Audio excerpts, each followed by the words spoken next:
জি sir, আমাদের live চলে আসছে।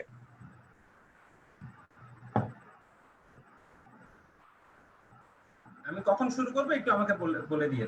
জি স্যার, এখন শুরু করে দেন। লাইভ শুরু হয়ে গেছে অলরেডি। শুরু হয়ে গেছে না? আচ্ছা। জি জি। আসসালামু আলাইকুম। আমি ডাক্তার আশরাফুল হক, বর্তমানে সহকারী অধ্যাপক হিসাবে ব্লাড ট্রান্সফিউশন বিভাগ, শেখ হাসিনা জাতীয় বার্ন ও প্লাস্টিক সার্জারি ইনস্টিটিউটে কর্মরত। আসলে বর্তমানে আমি যেটা নিয়ে কাজ করছি সেটা হচ্ছে কনভালেসেন্ট প্লাজমা থেরাপি। এটি আসলে 100 বছরের পুরাতন ইতিহাস সমৃদ্ধ। তবুও বর্তমান প্রেক্ষাপটে এটি আমাদের জন্য একটি বিশেষ আলোচ্য বিষয় হয়ে দাঁড়িয়েছে, যেহেতু বর্তমানে আমাদের দেশে করোনার প্রাদুর্ভাব চলছে।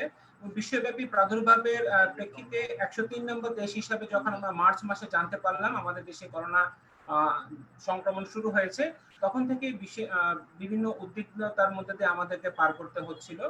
তো আসলে যেহেতু করোনা এর আগে SARS-CoV-2 যে ভাইরাসটি, এটি আসলে পৃথিবীর বুকে কখনোই প্রাদুর্ভাব ছিল না, এজন্য এর চিকিৎসা পদ্ধতি নিয়ে এখনো বিভিন্ন গবেষণা চলমান।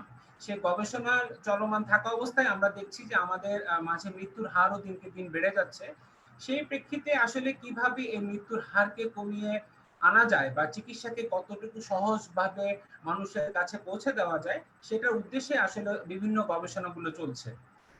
এই যে কনভালেসেন্ট প্লাজমা, সেই কনভালেসেন্ট প্লাজমাটি আসলে 100 বছরের পুরাতন বলতে গেলে, কারণ সর্বশেষ যে স্প্যানিশ ফ্লু 100 বছর পূর্বে যে প্যান্ডেমিকটি পৃথিবীর বুকে এসেছিল, তখন থেকে আসলে এই কনভালেসেন্ট প্লাজমাটি ব্যবহার শুরু হয়েছে। তো আমরা যদি একটু দেখি যে এই কনভালেসেন্ট প্লাজমার হিস্ট্রিটা কি। আসলে এই বেহরিং, যিনি হচ্ছে ডিপথেরিয়া প্রতিষেধক আবিষ্কার করেছিলেন, উনি মূলত হর্স সিরাম থেকে, মানে হর্সের রক্ত থেকে সিরাম আলাদা করে খরগোশের দেহে প্রদান করেছিলেন। তখনই এই ডিপথেরিয়ার বিরুদ্ধে উনি এটা চালু করেছিলেন, মানে রক্তের একটি উপাদানকে কাজে লাগিয়ে উনি একটি প্রতিষেধক আবিষ্কার করেছিলেন। এর জন্য উনি নোবেল পুরস্কার পেয়েছিলেন। যেহেতু এটি মানব দেহের উপরে প্রদত্ত কোনো বিষয় ছিল না, সেহেতু মানব দেহের উপরে রক্তের উপাদানকে কিভাবে কাজে লাগানো যায় সেটি আসলে প্রথম চালু হয়েছিল স্প্যানিশ ফ্লুতে।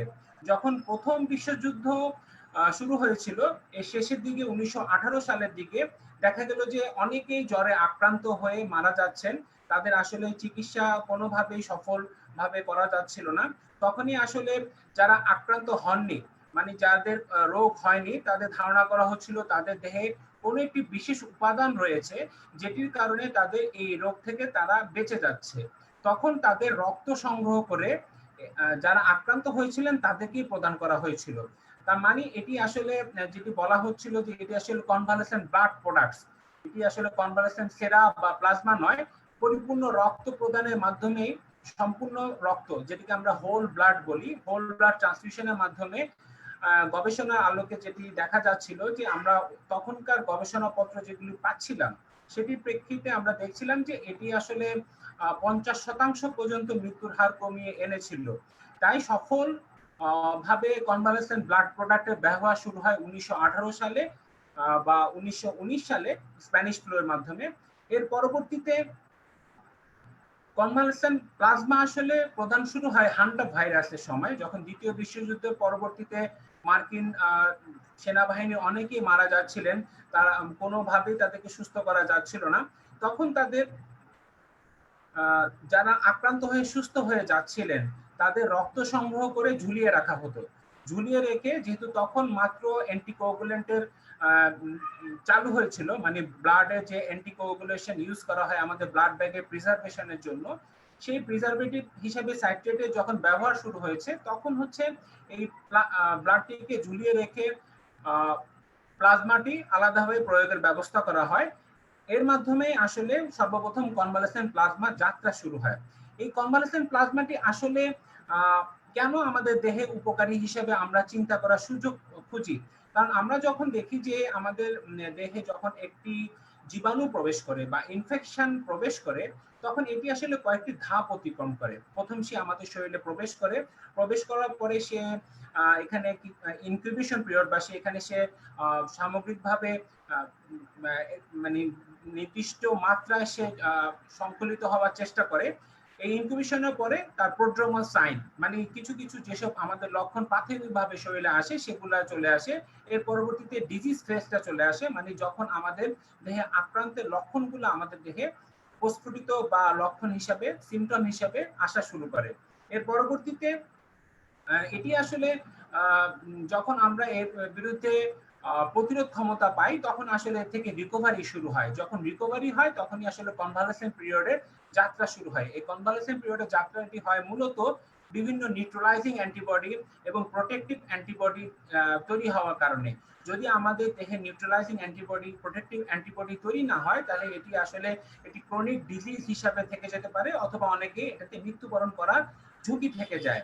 যারা এই প্রোটেক্টিভ অ্যান্টিবডি যেমন আইজিজি আইজিএম এগুলো তাদের শরীরে তৈরি শুরু হয়, তখন আসলে এটির মাত্রাটি কখন সর্বোচ্চ পর্যায়ে পৌঁছায় তার উপরে নির্ভর করে এই প্লাজমাটি আরেকজনের উপকারী হিসাবে বা তার শরীরে যে অ্যান্টিবডিটি তৈরি হয়েছে সেটি আরেকজনের শরীরে উপকারী হিসেবে আসবে কিনা সেটি আসলে আলোচ্য বিষয় হয়ে যায়। এজন্য আসলে তখন তাদের রক্তে অ্যান্টিবডির পরিমাণটি কতটুকু সেটি মাত্রা নিরূপণ করে আরেকজনের শরীরে প্রবেশের চেষ্টা করা হয়। এখন আসলে আমরা যদি দেখি যে কনভালেসেন্ট প্লাজমা এটি আসলে কিভাবে কাজ করে, এটি মূলত কাজ করে আসলে আমাদের শরীরে যে রোগ প্রতিরোধ ক্ষমতা, সেই রোগ প্রতিরোধ ক্ষমতাটিকে আমরা দুই ভাগে ভাগ করতে পারি। সেটা হচ্ছে অ্যাক্টিভ ইমিউনিটি আর হচ্ছে প্যাসিভ ইমিউনিটি। যখন আমাদের শরীরে সুনির্দিষ্ট কোনো ইনফেকশন এজেন্ট প্রবেশ করে তখন আমাদের শরীরে রোগ প্রতিরোধ ক্ষমতা তৈরি হয়। যেমন আমরা যখন ভ্যাকসিন আমাদের শরীরে প্রবেশ করাই, ভ্যাকসিনটি আসলে জীবাণুর একটি অকার্যকর অংশ যার মাধ্যমে আমাদের দেহে এটির বিরুদ্ধে রোগ প্রতিরোধ ক্ষমতা তৈরি হয়। এই রোগ প্রতিরোধ ক্ষমতাটি সারা জীবনের জন্য তৈরি হয়। এটি খুব ধীরে ধীরে তৈরি হলেও এটি সারা জীবনের জন্য তৈরি হয়। এর জন্য এটি একটি মেমোরি সেল হিসাবে আমাদের শরীরে সংরক্ষিত থাকে।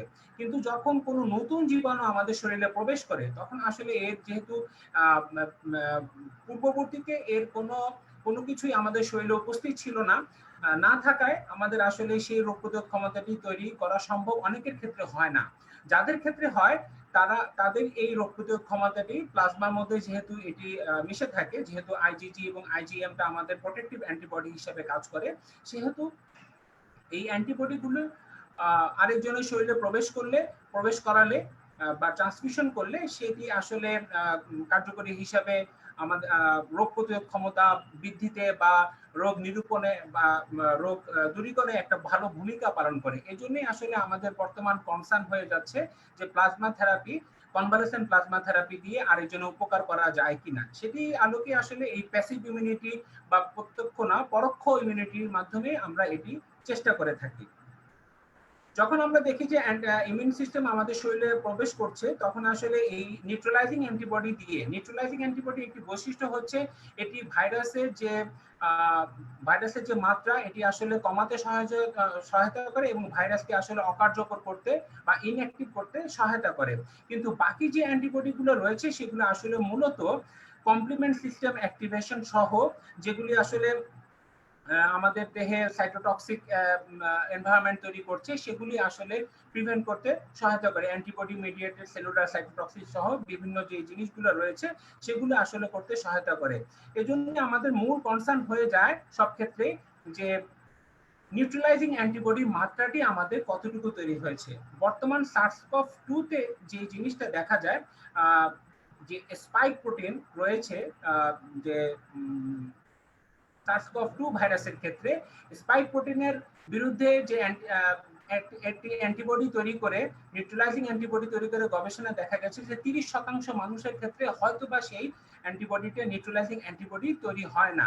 সুতরাং আমাদের আসলে প্রোটেক্টিভ অ্যান্টিবডি মানে আইজিজি এবং আইজিএম এর দিকে নজর দিতে হয়। এই আইজিজি এবং আইজিএম যেহেতু সেলুলার সাইটোটক্সিসিটি সহ কমপ্লিমেন্ট সিস্টেম অ্যাক্টিভেশন এবং অ্যান্টি ইনফ্ল্যামেটরি সাইটোকাইনস গুলা কমাতে সহায়তা করে, সেহেতু আমরা এর ব্যবহারের উপর আমরা কখন ব্যবহার করব তার উপর নির্ভর করছে যে আসলে আমরা কোন স্টেজে এটি প্রয়োগ করতে চাচ্ছি।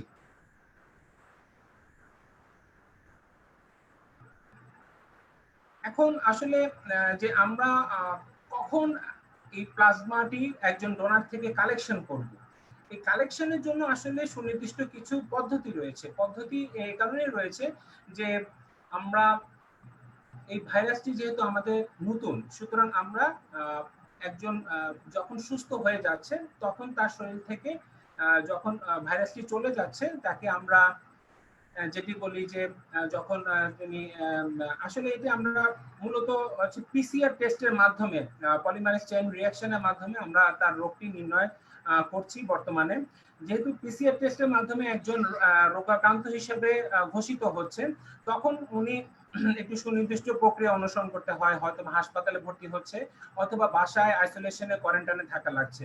উনি যখন 14 দিন পরে পিসিআর টেস্ট করছেন অথবা জাতীয় গাইডলাইনে যদি 1 সপ্তাহ থাকে বা 21 দিন থাকে, এটি বিভিন্ন সময় পরিবর্তিত হচ্ছে, সেই আলোকে যখন উনি দ্বিতীয় পিসিআর টেস্টে নেগেটিভ হচ্ছেন, সেই দ্বিতীয় নেগেটিভ পিসিআর টেস্টের নেগেটিভ সময় থেকে পরবর্তী 14 দিন যদি উনি সম্পূর্ণ সুস্থ থাকেন শারীরিকভাবে, তখন উনি আসলে প্লাজমা দানের উপযোগিতা লাভ করেন। কারণ এখানে মূল জিনিস হচ্ছে উনি যখন দ্বিতীয় পিসিআর টেস্টে নেগেটিভ হচ্ছেন, তার মানে ওনার শরীরে অ্যান্টিবডির পরিমাণটাই বৃদ্ধি পাচ্ছে। এই অ্যান্টিবডির পরিমাণটি বৃদ্ধি পেয়ে সাধারণত চতুর্থ সপ্তাহের দিকে ওনার রক্তে সর্বোচ্চ পরিমাণ থাকে বিধায় এটিকে বলা হয় যে চতুর্থ সপ্তাহ থেকে শুরু করে ওনার শরীর থেকে এই প্লাজমাটি কালেকশন করলে আরেকজনের উপযোগী হওয়ার বা আরেকজনের উপকার পাওয়ার একটি বিশেষ সম্ভাবনা থাকে।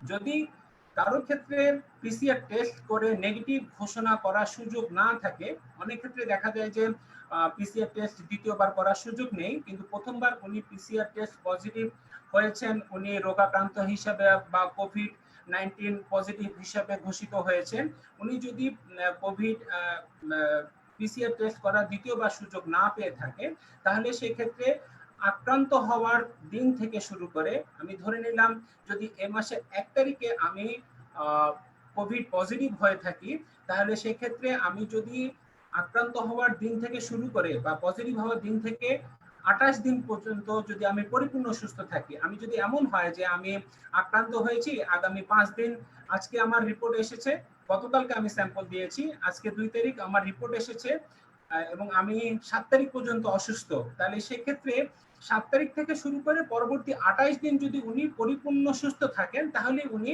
প্লাজমা দান করতে পারবেন। এখানে এমন নয় যে 1 তারিখে আমি টেস্ট পজিটিভ হয়েছে 28 তারিখে আমি দিতে পারবো, কারণ হচ্ছে এর মধ্যে আমার অ্যান্টিবডি এই 28 দিনের মধ্যে তৈরি সম্পূর্ণভাবে নাও হতে পারে, কারণ আমার ডিজিজ যে সাইকেল, আমার যে রোগের যে জীবনচক্র, সেই জীবনচক্র অনুযায়ী আমার এই 7 দিন কিন্তু তার এটি ইনফেক্টিভ পিরিয়ড হিসেবে চলবে। এই ইনফেক্টিভ পিরিয়ডটি তখনই রিকভারি করবে যখন আমার শরীরে অ্যান্টিবডিটি আসা শুরু করছে, আইজিএমটা আসা শুরু করছে, আইজিএম এর পরবর্তীতে আইজিজি আসবে, আইজিজি যখন পিক লেভেলে পৌঁছাবে তখনই আমরা একে প্লাজমা কালেকশনের জন্য উপযোগী হিসাবে ঘোষণা করতে পারি।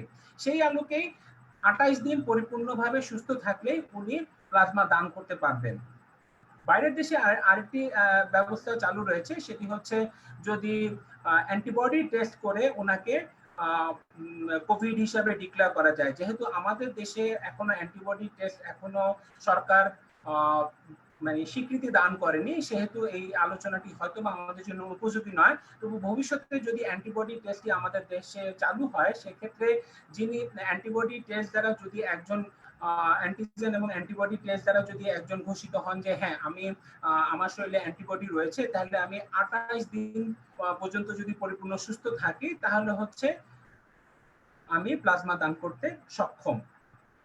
এর সাথে সাথে আরো কিছু জিনিস জড়িত, যে আমরা প্লাজমা কালেকশন কাদের থেকে করব। বয়স একটি সাধারণ হিসাব, 18 থেকে 65, এটি বাংলাদেশ সরকারের আইন অনুযায়ী। ওজন আসলে 50 কেজির উপরে বেশিরভাগ ক্ষেত্রে আমরা অনুমতি দান করি, কিন্তু এখানে একটি বিশেষ আলোচ্য বিষয় হচ্ছে আমরা যেহেতু এফারেসিস মেশিনের মাধ্যমে প্লাজমাটি সংগ্রহ করি, যাদের ওজন 60 কেজি বা 60 কেজির নিচে, তাদের কিন্তু আসলে প্লাজমা যদি আমরা এফারেসিস মেশিনের মাধ্যমে যখন কালেকশন করি, 400 থেকে 600 ml পর্যন্ত আমরা কালেকশন করতে পারি এক একজন ডোনার থেকে। তো সেক্ষেত্রে যাদের ওজন 60 কেজির নিচে, তাদের আসলে প্লাজমা সংগ্রহ 200 ml এর বেশি করতে গেলে কিছু না কিছু কমপ্লিকেশন ডেভেলপ করে। যেহেতু এফারেসিস প্রক্রিয়া একটি ব্যয়বহুল প্রক্রিয়া এবং 200 ml এর বেশি প্লাজমা যদি সংগ্রহ না করা যায়, সেক্ষেত্রে এটি আসলে ব্যয়বহুল প্রক্রিয়া একটি ব্যর্থতা হিসেবে দেখা সুযোগ রয়েছে, সেক্ষেত্রে 60 কেজির উপরে আমরা এফারেসিস প্রক্রিয়ায় তাকে সম্মতি দান করব। যদি আমরা গতানুগতিক সেন্ট্রিফিউজ মেশিনের মাধ্যমে যেভাবে আমরা ফ্রেশ প্লাজমা বা ফ্রেশ ফ্রোজেন প্লাজমা তৈরি করি, সেক্ষেত্রে 50 কেজি কেও আমরা অ্যালাউ করতে পারি, অনুমতি দান করতে পারি। কারণ 50 কেজির উপরে হলেই কিন্তু একজন মানুষ হোল ব্লাড ডোনেট করতে পারবেন, সেই হোল ব্লাড থেকেও আমরা প্লাজমাটি সেপারেট করতে পারবো। তবে এখন পর্যন্ত সবচেয়ে ভালো রেকমেন্ডেশন হচ্ছে এফারেসিস মেশিনের মাধ্যমে আমরা প্লাজমা সংগ্রহ করা।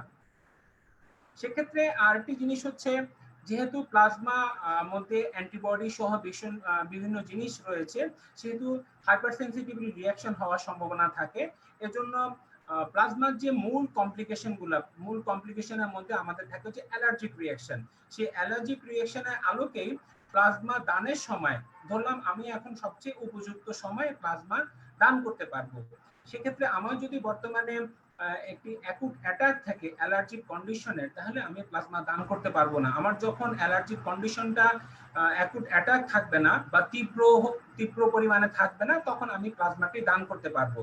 মহিলাদের ক্ষেত্রে বড় বিষয় হচ্ছে, যেসব মহিলা কখনো গর্ভবতী হয়েছেন, প্রেগনেন্ট হয়েছেন, সন্তান জন্মদান করেছেন, অথবা অ্যাবর্শন হয়েছে, প্রেগন্যান্সি কন্টিনিউ করা যায়নি, তারা আসলে প্লাজমা দানের জন্য উপযুক্ত নয়। কারণ তাদের যখন তারা প্রেগনেন্ট হচ্ছেন, তখন তাদের হিউম্যান লিউকোসাইট অ্যান্টিজেনের বিরুদ্ধে একটি অ্যান্টিবডি তৈরি হয়। এই অ্যান্টিবডির কারণে যখন তারা প্লাজমা দান করেন, যিনি গ্রহীতা বা যিনি রিসিপিয়েন্ট, সেই রিসিপিয়েন্টের ক্ষেত্রে একটি কমপ্লিকেশন হওয়ার সমূহ সুযোগ থাকে। সেটি হচ্ছে ট্রালি। সেটি আমরা যদি পরিপূর্ণ ভাবে এটিকে বলি, সেটা হচ্ছে ট্রান্সমিশন অ্যাসোসিয়েটেড লাং ইনজুরি। কারণ যেহেতু তাদের এইচএল এর বিরুদ্ধে অ্যান্টিবডি তৈরি হয়ে থাকে, যিনি রিসিপিয়েন্ট সেই রিসিপিয়েন্টের জন্য যদি এই অ্যান্টিবডিটি ক্রস রিঅ্যাক্টিভ হয়ে যায়, তাহলে সেক্ষেত্রে এটি দ্রুত তার ফুসফুসকে আক্রান্ত করে। এই আক্রান্তটি সাধারণত 6 ঘন্টার মধ্যে হয়ে থাকে।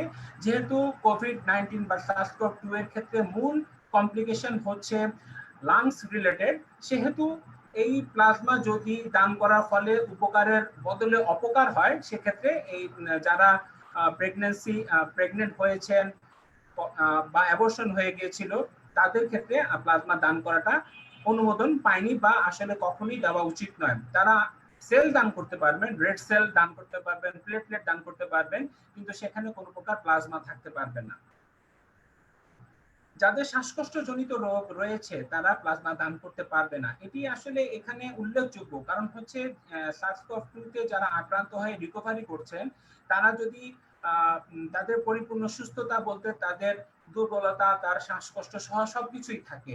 যদি তার শ্বাসকষ্ট থেকে থাকে, তাহলে সেটি বোঝা যায় যে তার আসলে ফুসফুসের মাত্রাটি এত বেশি পরিমাণ আক্রান্ত ছিল যে এখান থেকে উনি পরিপূর্ণ রিকভারি করেননি। যেহেতু পরিপূর্ণ রিকভারি করেননি, সুতরাং ওনার জন্য প্লাজমা দানটি ক্ষতিকর হয়ে যেতে পারে। এজন্য যাদের শ্বাসকষ্ট রয়েছে তীব্র পরিমাণে বা এটির জন্য ওষুধ নেওয়া লাগছে, তারা আসলে প্লাজমা দান করতে পারবেন না বর্তমান কনভালেসেন্ট প্লাজমা চিকিৎসায়। এখন এখানে গতানুগতিক যে জিনিসগুলো বাকি থাকে, সেগুলি হচ্ছে, যদি কারো শরীরে ট্যাটু করা থাকে, উনি 1 বছর দান করতে পারবেন না।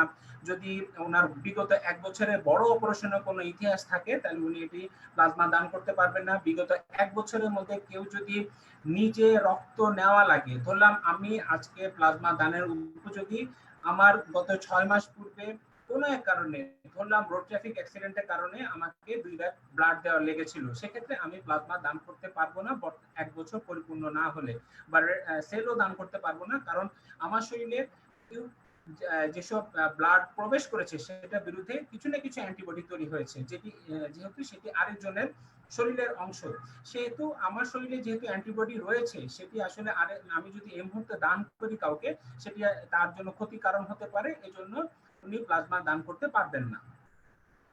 প্রেশার ডায়াবেটিস আসলে নিয়ন্ত্রণ থাকাটাই মূল জিনিস। কারণ আমরা প্রথমে অনেক আগে একটা জিনিস জানতাম যে যদি কেউ ডায়াবেটিস আক্রান্ত থাকেন, তাহলে উনি প্লাজমা দান করতে পারবেন না, কিন্তু ব্লাড দান করতে পারবেন না। সেটি আসলে কনসেপ্টটি বদল হয়েছে।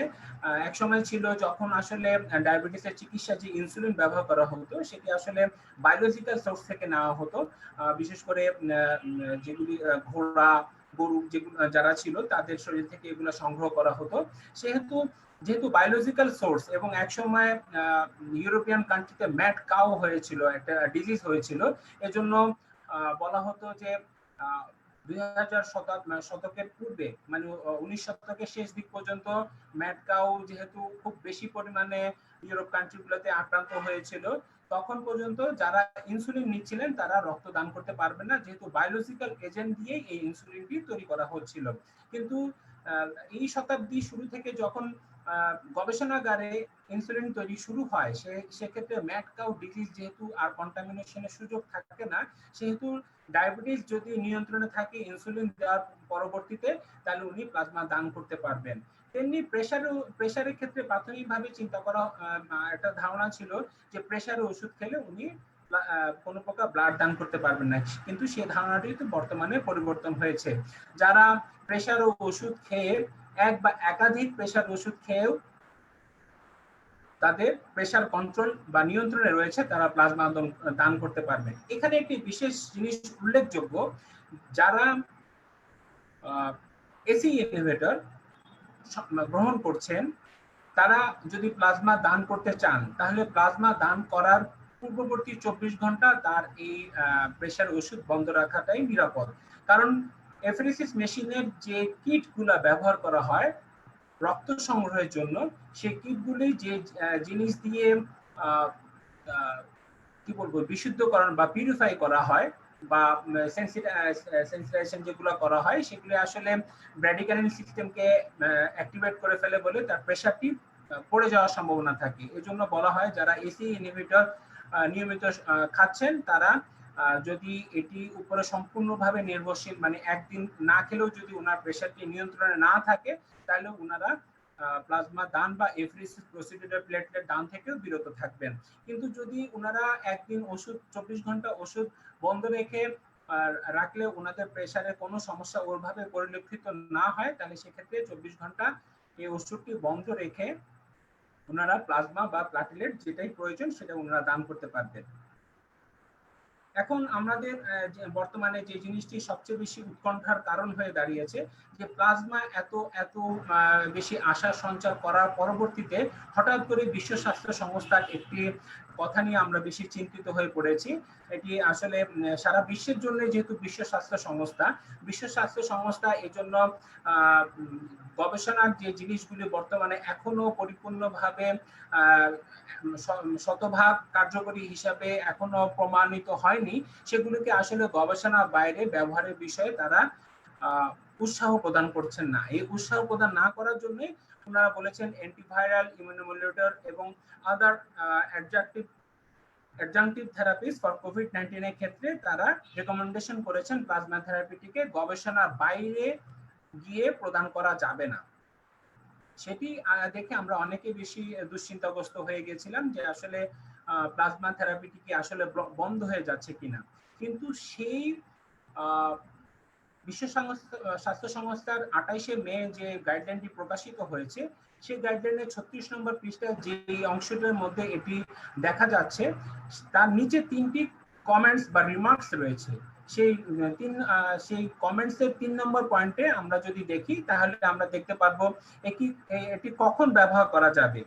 প্রমাণিত চিকিৎসা ব্যবস্থা এই মুহূর্তে হাতে না থাকলে, দ্রুত সময়ের মাঝে ক্লিনিক্যাল ট্রায়াল করার সুযোগ না থাকলে, প্রাথমিকভাবে পাওয়া উপাত্তের ভিত্তিতে যদি দেখা যায় এর কার্যকারিতা ও নিরাপত্তা নিয়ে সমস্যা নেই, বিশেষ করে ল্যাব রিপোর্ট অথবা অ্যানিম্যাল স্টাডির ফলাফলের ভিত্তিতে যার উপযুক্ত কমিটি দ্বারা রিস্ক বেনিফিট হিসাব করে যদি অনুমোদন দিয়ে থাকেন, নিজ দেশের কোনো কমিটি বা ইথিক্যাল বোর্ড এটিকে ব্যবহারের অনুমতি প্রদান করে, ঝুঁকি হ্রাসের পর্যাপ্ত তথ্য যদি প্রমাণ হিসাবে থাকে, রোগী যদি নিজে সম্মতি প্রদান করে, জরুরি প্রয়োজনে ব্যবহৃত হলে সেটি যাবতীয় তথ্য যদি থাকে এবং তা নিয়মিতভাবে বিশদ পরিসরে মেডিকেল ও সায়েন্টিফিক কমিউনিটিতে প্রকাশের ব্যবস্থা থাকে। এখানে 4 নম্বর যে পয়েন্টটি রয়েছে, নিজ দেশের কোনো কমিটি বা ইথিক্যাল বোর্ড এটিকে ব্যবহারের অনুমতি যদি প্রদান করে, আমাদের দেশে যে জাতীয় গাইডলাইন রয়েছে, সেই জাতীয় গাইডলাইন 18 মেতে যেটি প্রকাশিত হয়েছে ষষ্ঠ, এবং হচ্ছে যেটি 28 তারিখের দিকে সপ্তম যে মানে সংস্করণ প্রকাশিত হয়েছে, তাতে পরিষ্কারভাবে লেখা রয়েছে কনভালেসেন্ট প্লাজমা আমরা কখন প্রদান করতে পারবো। সেটি আলোকে বলা যায় যে increasing dyspnoea, respiratory rate more than 30, saturation less than 88 without oxygen in room weather, room condition, ABG যে রেশিও রয়েছে below 300, lung infiltration more than 15%, 50% within 24 to 48 hours, septic shock, multi organ failure, এইসব ক্ষেত্রে আমরা আসলে প্লাজমাটি দান করতে পারবো। কিন্তু এখানে একটি বড় জিনিস আলোচ্য হচ্ছে যে প্লাজমাটি আসলে কখন বেশি পরিমাণ কাজে লাগবে, এটাকে আমরা প্রোফাইলেক্টিক ভাবে ব্যবহার করতে পারবো কিনা, অথবা মৃত্যুর প্রতিষেধক হিসেবে আমরা এটি ব্যবহার করতে পারবো কিনা, এটি আসলে সম্পূর্ণ বলা চলে যে এখনো গবেষণার বিষয়। তবে গবেষণা যেহেতু এখনো চলমান, কোনো মন্তব্য করা উচিত নয়, কিন্তু এফডিএ সহ যেসব প্রোটোকল এখন পর্যন্ত আমাদের হাতে এসেছে বা আমরা দেখতে পাচ্ছি, সেসব প্রোটোকলে কোনোটিকে কিন্তু প্রোফাইলেক্টিক বা মৃত্যুর প্রতিষেধক হিসেবে ব্যবহারের পরিকল্পনা গ্রহণ করা হয়নি। প্রোফাইলেক্টিক হিসেবে ব্যবহারের পরিকল্পনা এই কারণেই গ্রহণ করা হয়নি, কারণ একটি ভাইরাস যখন আমাদের শরীরে প্রবেশ করছে, তখন সে আমাদের যে বডি ইমিউনিটি, সেই ইমিউনিটি কিন্তু চেষ্টা করে তাকে রিকভারি করে ফেলতে।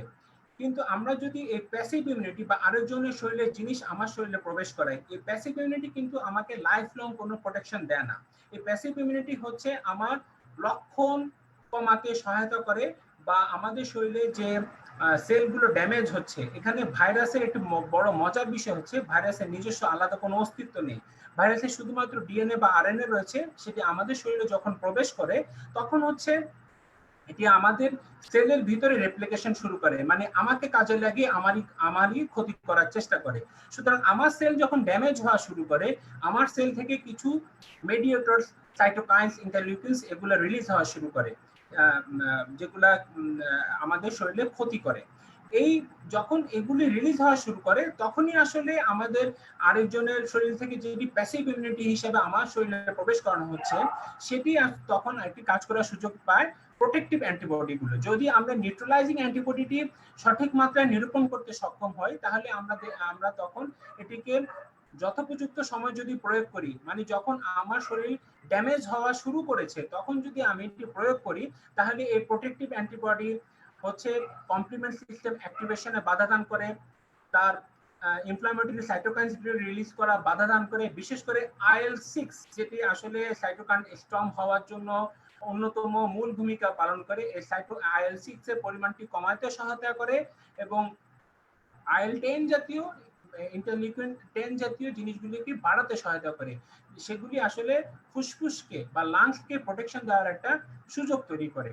এখানে সুযোগ তৈরি করে এই কারণে বলা হচ্ছে, কারণ এটি আসলে প্যাসিভ ইমিউনিটি, মানে আরেকজনের শরীরের জিনিস আমার শরীরে কাজে লাগানোর চেষ্টা করা।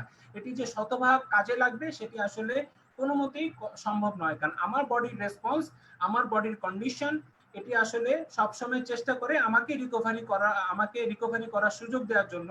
আরেকজনের প্যাসিভ ইমিউনিটি যদি আমি কাজে লাগানোর চেষ্টা করি, সেটি আসলে কখনোই লং টার্ম আমাকে প্রোটেকশন দেয় না, বরং আমার যদি প্রাথমিক স্টেজে আমাকে এটি প্রদান করা হয়, তাহলে এটি যেহেতু ক্লিনিক্যাল সিমটমসকে সাপ্রেস করে রাখার চেষ্টা করে, সেক্ষেত্রে আমার শরীরে যে অনগোয়িং ড্যামেজ গুলো চলছে, সেগুলো অনেক ক্ষেত্রে মাস্ক বা লুকায়িত হয়ে যাওয়ার সুযোগ থাকে। সেক্ষেত্রে আমরা হঠাৎ করে দেখতে পারি, যদি ভেরি আর্লি স্টেজে আমরা প্লাজমা দান করি, তাহলে হঠাৎ করে দেখা যেতে পারে ওনার যে কন্ডিশন, ক্লিনিক্যাল সিমটমস গুলো ছিল, ওনার তীব্র শ্বাসকষ্ট হওয়া বা ওনার জ্বর হওয়া, সেগুলো কম আছে ঠিকই, কিন্তু ফুসফুস হঠাৎ করে অকার্যকর হয়ে যাচ্ছে।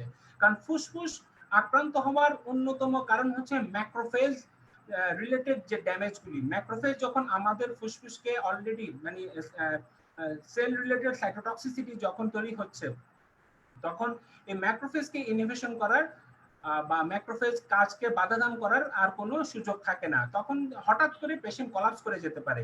এজন্য বলা হয় যখন সিমটমস ডেভেলপ করা শুরু করেছে, বিশেষ করে যখন আমাদের শরীরে অক্সিজেনের মাত্রা 88% নিচে নেমে যাচ্ছে, বাইরে থেকে অক্সিজেন না দিলে, আমরা বাইরে থেকে অক্সিজেন দিয়েও যদি দেখছি যে আমাদের অক্সিজেনের মাত্রা 92 বেশি বাড়ানো যাচ্ছে না, আমার শ্বাস প্রশ্বাসের গতি 30 বারের বেশি হচ্ছে মিনিটে, আমার ফুসফুসের এক্সরে বা রেডিওলজিক্যাল ফাইন্ডিংসে দেখা যাচ্ছে 50% বেশি পরিমাণ আমার ফুসফুস আক্রান্ত হয়ে যাচ্ছে, তখনই আসলে প্লাজমাটি বেশি পরিমাণ কাজ করবে।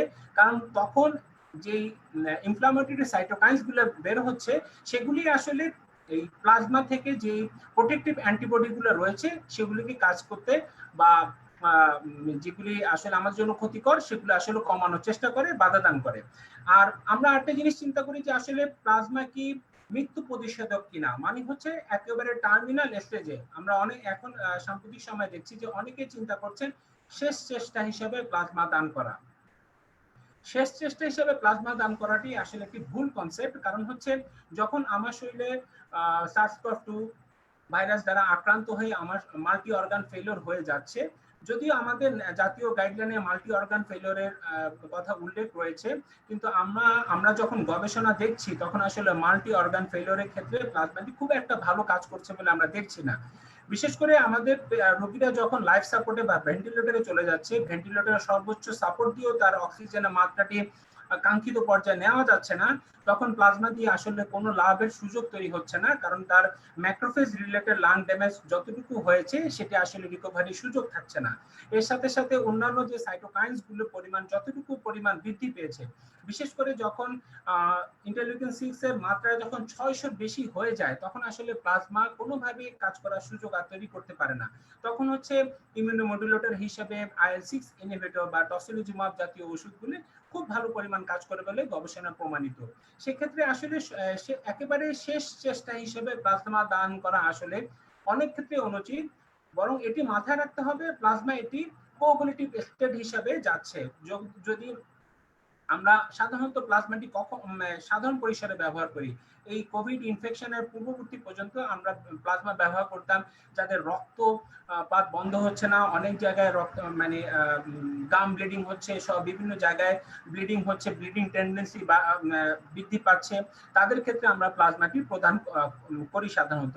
যেহেতু এটি ব্লিডিং রিলেটেড কাজগুলি সাধারণত করে কোঅ্যাগুলেটিভ স্টেজে এটি কাজ করে, সুতরাং আমরা যদি এটি প্রদান করি হাইপারকোঅ্যাগুলেটিভ স্টেট হওয়ার সুযোগ থাকে, সে কারণে দেখা যায় যে যদি আমরা একেবারে টার্মিনাল স্টেজে এটি ব্যবহার করার চিন্তা করি, সেক্ষেত্রে কিন্তু আমাদের এই ধরনের কমপ্লিকেশন গুলো মাথায় রাখতে হবে যে এটি আসলে আমাদের আরো বেশি ক্ষতি করছে কিনা। আমাদের সাধারণত প্রোফাইল্যাকটিক হিসাবে লো মলিকুলার হ্যাপারিন গুলো আমরা কোভিড আক্রান্ত রোগীদের ক্ষেত্রে প্রয়োগ করছি বর্তমানে, যেহেতু গবেষণায় দেখা যাচ্ছে যে এটি আসলে খুব ভালো পরিমাণে আমাদেরকে সাপোর্ট দিচ্ছে রোগীগুলো ম্যানেজ করার ক্ষেত্রে।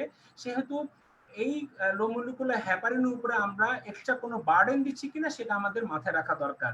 আমরা যদি 200 ml বা 400 ml প্লাজমা একটি রোগীকে একেবারে শেষ পর্যায়ে দিই, সেটি আসলে তার ফুসফুসের জন্য একটি বড় বার্ডেন হয়ে যেতে পারে।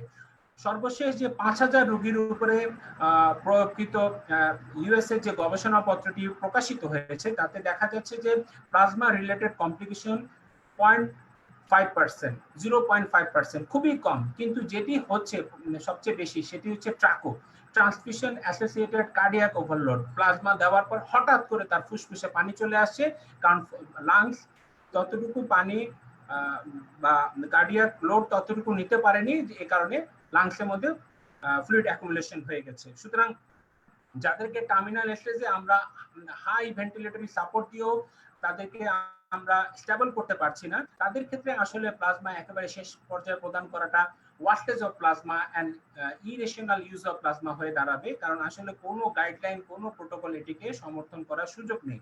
এখানে আরেকটি জিনিস হচ্ছে আমরা বিভিন্ন পর্যায়ে দেখছি যে প্লাজমা কারা দান করতে পারবে, সেখানে উল্লেখ করা হচ্ছে 1:160 যে টাইটারটি। 1:160 টাইটারটি মূলত নিউট্রালাইজিং অ্যান্টিবডি টাইটার হিসাবেই বিভিন্ন প্রোটোকলে এসেছে, এফডিও তো এসেছে, এফডিও এটিও বলেছে 1:80ও হয়তো বা উপকারী, মানে 80% উপকারী হতে পারে 1:80, কিন্তু সেটি আসলে neutralising antibody titre. Neutralising antibody মানে হচ্ছে ভাইরাসের যে নিউট্রালাইজিং করার ক্যাপাসিটি সেটি আমাকে দেখার ব্যবস্থা করতে হবে। নিউট্রালাইজিং অ্যান্টিবডির জন্য ভাইরাসকে আইসোলেশন বা ভাইরাসকে কালচার করতে হবে। ভাইরাসকে কালচার করার স্কোপ বাংলাদেশে নেই। বাংলাদেশে কোনো ল্যাবে এখন পর্যন্ত ভাইরাসের কালচার করা সম্ভব হয়নি, কারণ আসলে বায়োসেফটি যে স্টেজ রয়েছে, বায়োসেফটি স্টেজ আমাদের দেশে যে যতটুকু আমরা এ পর্যন্ত ব্যবহার করতে পারি সেটি আসলে ভাইরাস কালচার করার সুযোগ নেই। সেহেতু আমরা আসলে এই অ্যান্টিবডিটি দেখতে পারি, সেটা হচ্ছে প্রোটেক্টিভ অ্যান্টিবডি, সেটি আসলে আইজিজি এবং আইজিএম। এখানে নিউট্রালাইজিং অ্যান্টিবডি এবং প্রোটেক্টিভ অ্যান্টিবডি আসলে একসাথে মিলানোর কোনো সুযোগ নেই। সুতরাং আমরা যেহেতু আইজিজি এবং আইজিএম যেটি অ্যালাইজা মেথডে আমরা এই টাইটারটি দেখতে পারি, সেক্ষেত্রে আমরা যদি কাউকে এই বিষয়ে উদ্বুদ্ধ করার চেষ্টা করি যে 1:160 না বলাটি কতটুকু নিরাপদ, সেটি আসলে আমাদের সচেতনভাবে জানা উচিত। কারণ বিভিন্ন গবেষণাপত্র এখন পর্যন্ত যতগুলি প্রকাশ পেয়েছে সেগুলিতে কিন্তু প্রোটেক্টিভ অ্যান্টিবডির মাত্রা দেখা যাচ্ছে, যারা সবচেয়ে বেশি সফল হয়েছে সেটিতে ছিল 1:1000, যেটি 5টি রোগীর উপরে প্রথম ট্রায়াল চায়নাতে ট্রায়াল দিয়েছিল, সেটি ছিল 1:640। সুতরাং নিউট্রালাইজিং অ্যান্টিবডি এন্ড প্রোটেক্টিভ অ্যান্টিবডির মাঝখানে পার্থক্যটা যদি আমরা একটু মাথায় রাখি, সেক্ষেত্রে আমরা কোনো ডোনারকে উদ্বুদ্ধ করার ক্ষেত্রে আমরা টাইটারের বিষয়টি আসলে প্রাথমিকভাবে মাথায় না আনা উচিত। কারণ আমি একজন মানুষকে যদি রক্তদানে উদ্বুদ্ধ করতে চাই, সেক্ষেত্রে আমি কখনোই তাকে বলবো না যে আপনার রক্তে হিমোগ্লোবিনের মাত্রা 12.5 না হলে আপনি রক্ত দিতে পারবেন না।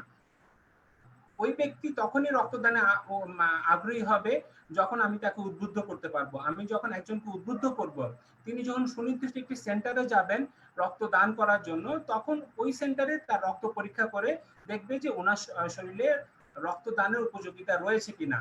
কেউ রক্ত পরীক্ষা করে রক্তদান করতে যায় না। আমি আমার সিবিসি রিপোর্ট নিয়ে কখনো রক্তদান করতে যাইনি। তাহলে সেক্ষেত্রে আমি একজন ডোনারকে টাইটারের কথা বলে, যেহেতু বাংলাদেশ সরকার এখন পর্যন্ত অ্যান্টিবডি দেখার অনুমতি দেয়নি, সেক্ষেত্রে এই টাইটারের বিষয়টি আপাতত ভাবে, যেহেতু গবেষণা বাংলাদেশে কয়েকটি জায়গায় হচ্ছে, এই গবেষণার দায়িত্বে যারা রয়েছেন তারা এই টাইটারের সাথে সংশ্লিষ্ট থাকবেন। এখন যদি আমরা গড়পড়তা সবাইকে টাইটারের কথা বলি, অনেক জায়গায় কিন্তু টাইটার দেখা এখন পর্যন্ত সম্ভব নয়। কারণ হচ্ছে টাইটারের অনুমতি সরকার এখনো দেয়নি গবেষণা ব্যতীত। সেহেতু এই টাইটারি জিনিসটি আমাদেরকে মাথায় সুন্দরভাবে রাখতে হবে। নিউট্রালাইজিং অ্যান্টিবডি টাইটার এবং প্রোটেক্টিভ অ্যান্টিবডি টাইটার, এটার মধ্যে তফাৎ রয়েছে। আমরা বাংলাদেশের প্রেক্ষাপটে প্রোটেক্টিভ অ্যান্টিবডি টাইটারটি করতে পারি। সেক্ষেত্রে আমাদের আসলে এই টাইটারি বিষয়টি নিয়ে এত বেশি হইচই করা এই মুহূর্তে হয়তো বা প্রয়োজন নেই। আর আমাদের একটা জিনিস মাথায় রাখতে হবে যে প্লাজমা আসলে কোনো সুনির্দিষ্ট ওষুধ নয় যেটি দিয়ে আসলে করোনা বা কোভিড-19 ভালো হয়ে যাবে।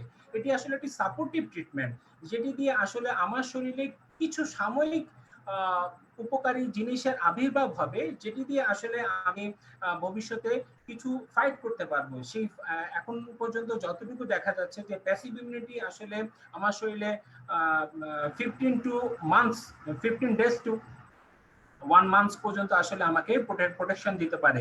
সেক্ষেত্রে আমার শরীর যদি এর মধ্যে যদি নিজে থেকে যদি antibody, neutralising antibody, protective antibody তৈরি করতে না পারে, তাহলে এই প্যাসিভ অ্যান্টিবডি আমার শরীরে সারা জীবনের জন্য কোনো উপকারী করবে না। বরং দেখা যেতে পারে যদি আমার শরীরে অ্যান্টিবডি তৈরি না হয়, তাহলে কিন্তু আমার ঝুঁকি থেকে যেতে পারে আমি ভবিষ্যতে কমপ্লিকেশন অ্যারাইজ করার বিষয়। সুতরাং আমাদের এই জিনিসটা মাথায় রাখতে হবে। প্লাজমা আমরা যথেষ্ট ব্যবহার করব না। আমার শ্বাসকষ্ট শুরু হয়েছে দেখে আমি প্লাজমা ব্যবহার শুরু করব না। প্লাজমা কিছু না কিছু কমপ্লিকেশন থাকে। সুতরাং প্লাজমা যতটুকু কম ব্যবহার করে আমরা রোগীদের সেবা দান করতে পারি বা নিজেদেরও এই জিনিসটা মাথায় রাখতে পারি, আমরা তত বেশি পরিমাণ সফল হব। কারণ হচ্ছে যদি এই SARS-CoV-2 বা কোভিড-19 এর মূল চিকিৎসা হচ্ছে অক্সিজেন থেরাপি দিয়ে যতটুকু সেটেল করা, কারণ ফুসফুস মেইনলি এটাতে ড্যামেজ হচ্ছে। তাহলে আমরা যদি পেশেন্টকে ভালোভাবে মনিটর করতে পারি যে হ্যাঁ আসলে তার কি দরকার, তার IL-6 ইনহিবিটর দরকার না তার প্লাজমা দরকার, এই মুহূর্তে অক্সিজেন দিলে সে সেটেল হবে কিনা সেই জিনিসটা দেখা দরকার। কারণ অক্সিজেন আমার শরীরে ক্ষতি করে না, কিন্তু যে কোনো ওষুধ আমার শরীরে ক্ষতি করে। প্লাজমা একটি বায়োলজিক্যাল সাবস্টেন্স। সুতরাং প্লাজমা যদি আমি যেমন খুশি তেমন ব্যবহার করি, সেটি কিন্তু আসলে আমার শরীরে দীর্ঘমেয়াদী একটি প্রভাব ফেলতে পারে। এখানে একটি জিনিস মাথায় রাখতে হবে, প্লাজমার মধ্যে প্লাজমা যেহেতু ব্লাড প্রোডাক্ট সেহেতু এটার মধ্যে কিছু না কিছু হ্যাজার্ড থেকে যায়। আমি এমনও দেখেছি যে 2.5 বছর আগে কিডনি ট্রান্সপ্লান্ট করেছেন, 2.5 বছর পরে ওনার কিডনি ফেলিওর হয়ে গেছে। কিডনি ফেলিওরের কারণ হচ্ছে ওনার দেখা গেল ওনার শরীরে সাইটোমেগালো ভাইরাসের পরিমাণটা অত্যাধিক পরিমাণ বেশি। এই সাইটোমেগালো ভাইরাসের উপস্থিতি হয়েছে ব্লাড ট্রান্সফিউশন দেওয়ার কারণে। আমরা যেহেতু বাংলাদেশে 5টি টেস্ট করি, হেপাটাইটিস বি, সি, এইডস বা এইচআইভি, সিফিলিস এবং ম্যালেরিয়া, এর বাইরে আসলে আমরা কোনো স্ক্রিনিং টেস্ট করি না। আমাদের কিন্তু সাইটোমেগালো ভাইরাস সহ বিভিন্ন ভাইরাসের যে প্রাদুর্ভাব রয়েছে সেগুলো আসলে টেস্ট করার কোনো উপায় বর্তমানে নেই। যেহেতু নেই, আমি যে রোগীকে প্লাজমা দান করছি উনি যদি ভবিষ্যতে কখনো ট্রান্সপ্লান্টের দিকে যান, সেক্ষেত্রে কিন্তু তার রিজেকশন হয়ে যাওয়ার সম্ভাবনা থাকে। আমি বর্তমানে তাকে নিরাপদ করার জন্য দ্রুত প্লাজমা দিলাম, কিন্তু ভবিষ্যতে তার জীবনে একটি বড় অংশ হয়তো বা সে হারিয়ে ফেলতে পারে। সেই বিষয়ে আমাদের অবশ্যই সচেতন থাকা উচিত।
জি,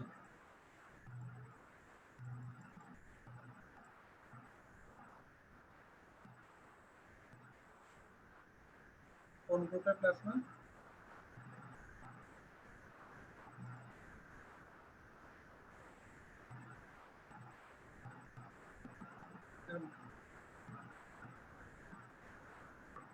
আমার কাছে বর্তমানে নেই, যদি ডোনার থাকে আমরা কালকে সকালবেলা করে দিতে পারবো। জি ইনশাআল্লাহ, আমি একটা জুম মিটিং আছে তো আমি একটু কেটে দিতে হচ্ছে।